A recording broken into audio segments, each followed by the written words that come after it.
Hello दोस्तों, क्या आप जानते हो कि जब यीशु मसीह को मसलूब करने के लिए लेके जा रहे थे तो वो अपने ज़ख्मों की वजह से इतना थक गए थे कि उनसे सलीब उठाई नहीं जा रही थी। तब सिपाहियों ने रास्ते में से एक आदमी को रोका और उसको कहा कि वो यीशु की सलीब उठाए। आज का सवाल है, रोमी सिपाहियों ने किस शख्स को हुक्म दिया कि वो यीशु की सलीब उठाकर उसके पीछे चले?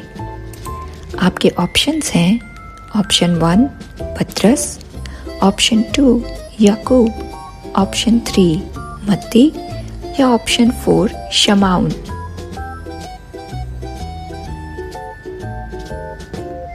अगर आपका जवाब शमाउन है तो आपका जवाब बिल्कुल ठीक है। ओके दोस्तों, कल मिलेंगे नए सवाल के साथ। फॉलो करना मत भूलिएगा। Bye bye.